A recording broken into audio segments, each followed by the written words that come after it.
In this video, we're going to guide you on the journey to 1,000 YouTube subscribers, but in order to do that, I need your help. So before the end of the intro, answer this question in the comments below. Why do you want 1,000 subscribers?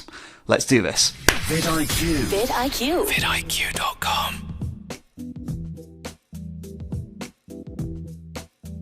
Alright then, if your answer was something along the lines of because I want to monetize my YouTube channel, well don't forget you need 4,000 hours of watch time as well. If your answer was because I want to monetize my YouTube channel, well don't forget that you also need to apply for the YouTube Partner Program and be accepted into it, so there are no shortcuts. YouTube will be checking whether or not you're trying to buy subscribers or manipulate the metrics. And if it's because you want to monetize your YouTube channel, then you're not thinking about your audience. Can you see where I'm going with this? Now, if it's because 1,000 people represents a huge community that has put their faith and trust in your content to inspire and educate them, then you're on the right YouTube path. We've uploaded over 600 videos on the vidIQ YouTube channel now, and we've had over 2 million comments. Now, I haven't read every single one of them, I must confess, but the overriding theme of a lot of these comments is a lack of understanding and mindset of the YouTube platform. Most new creators, naively and understandably so,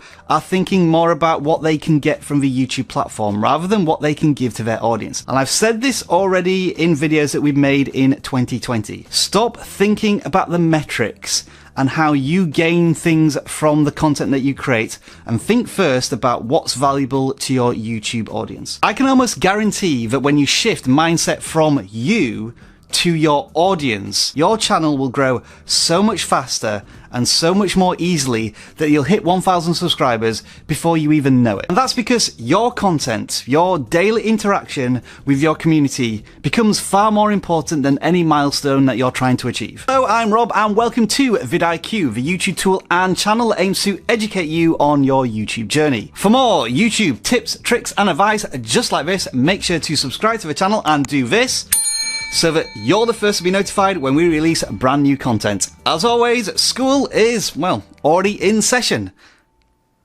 Stop asking whether file names matter in SEO. It never has done and it never will do. It's a myth. Now, while I did say that milestones aren't necessarily that important, especially to your audience at this stage, they probably still do rattle around in the back of your head. So let's touch on this to help with your mental welfare. Getting to 100 subscribers is one of the hardest things you will do on the YouTube platform. We know, we were there to help guide you through it. And if you weren't there, then there's a video over here that you should definitely watch. Now, let's say theoretically that it took you 3 months to get 100 subscribers, and then your next target is 1,000 subscribers.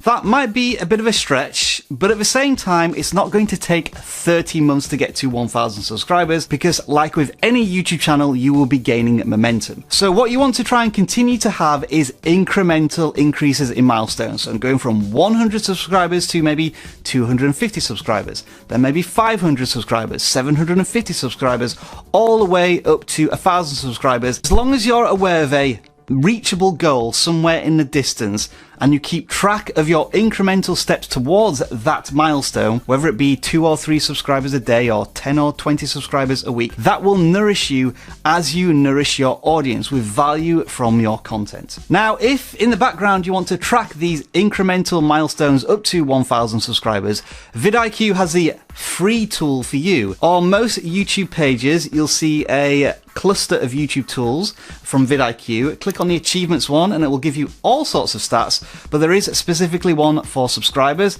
and when you click on it, that generates a certificate and you can share that success with your audience on any of your social media platforms. If you have over 100 subscribers and you're working towards 1,000 subscribers, for the typical channel, you've probably done a few dozen videos and you have some experience and an understanding generally of what your audience likes on your channel. So it's now time to solidify your value proposition. What does that mean?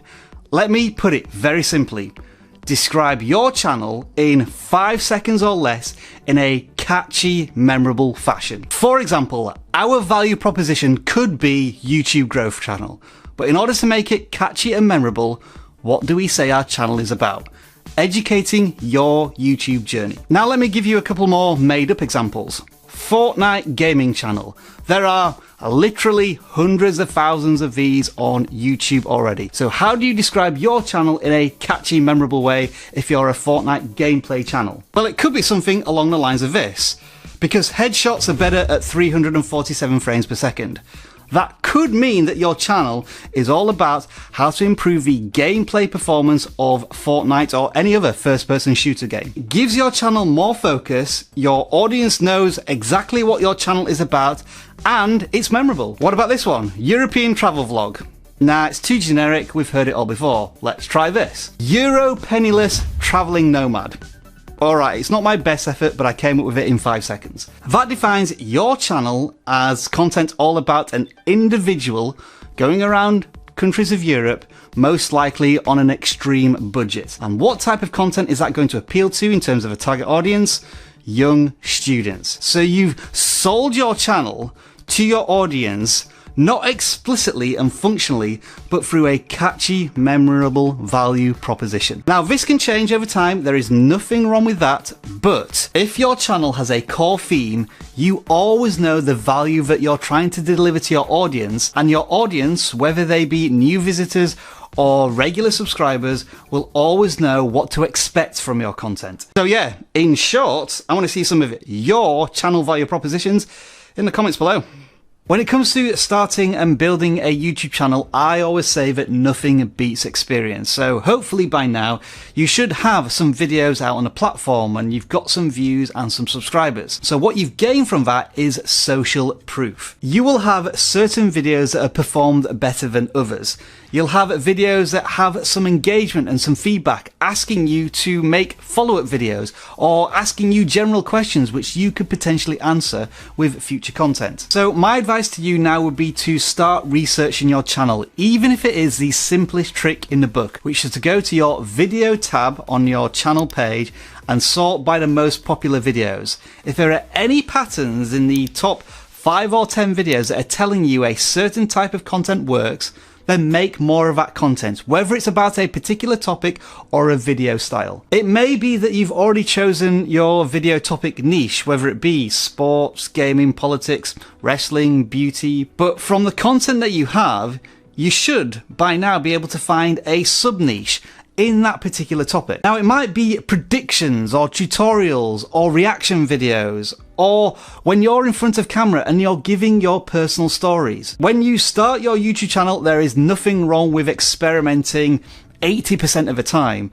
But as your channel grows, you'll get to a stage where you are serving your audience the content they want to see 80% of the time, while you can experiment with the other 20% of content. Know more about your own channel and discover what works for your audience, and it's pretty simple, do more of it. And if you drill down into that concept a little further, if you want more subscribers, then look at the videos on your channel that bring in the most subscribers and make more content based on those videos.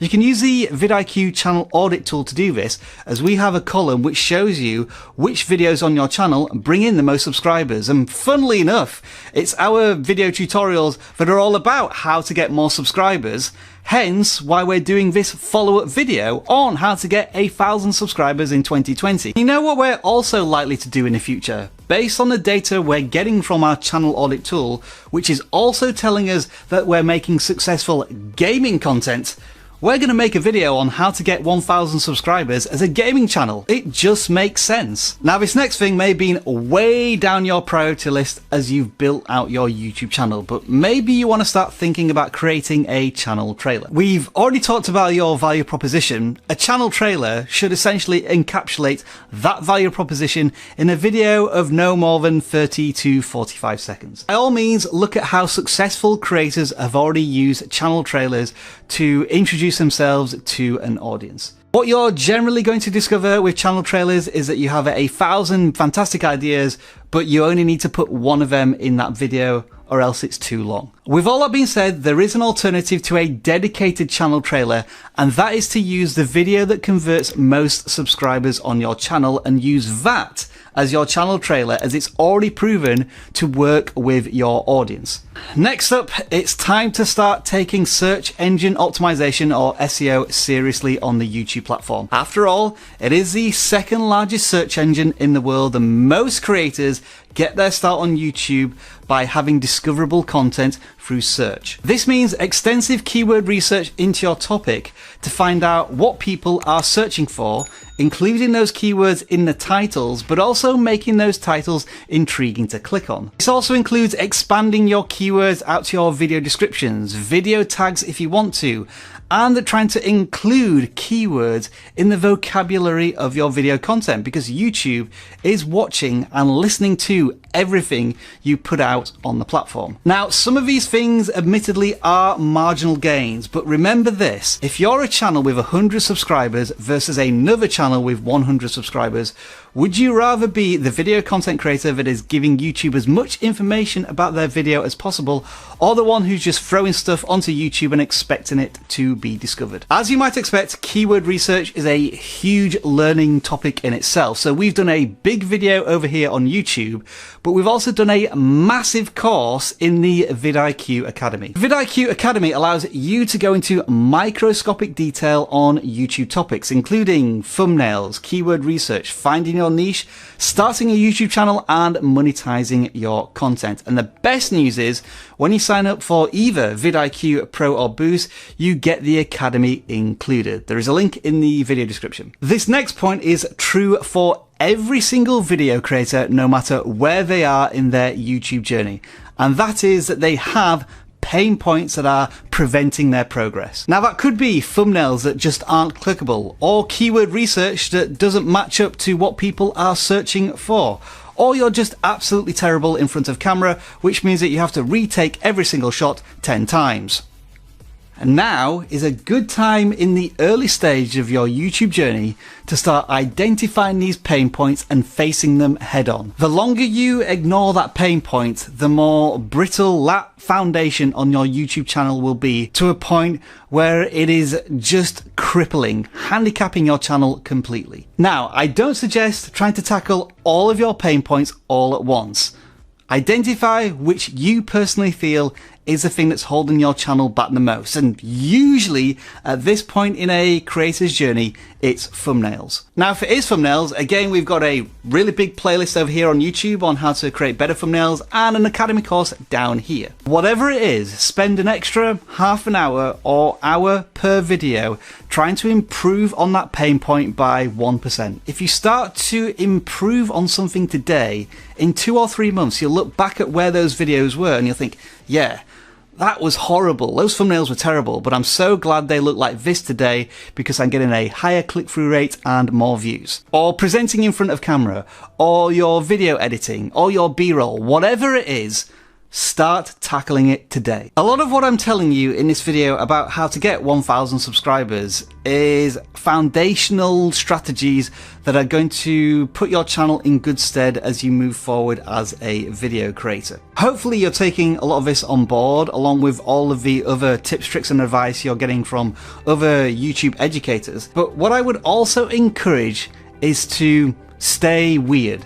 Do things that you wouldn't expect to normally do. 80% of the time you are wanting to deliver content to your audience and create thumbnails that are consistent. But there's nothing wrong with experimentation, because if you don't test new things, you'll never know if you discover a brand new niche or a certain thumbnail that defies all logic but really appeals to a certain demographic who want to click on it because it's different to anything else on YouTube. I'm going to put it like this, and a lot of vidIQ regulars may be annoyed with this.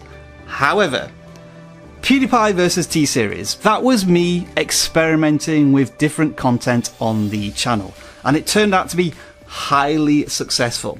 What a lot of regular viewers didn't realize is that it didn't impede on our regular vidIQ content. I was still pumping out hundreds of educational pieces of video content, and the PewDiePie vs T-Series content took up about 10 to 15% of what we did in 2019.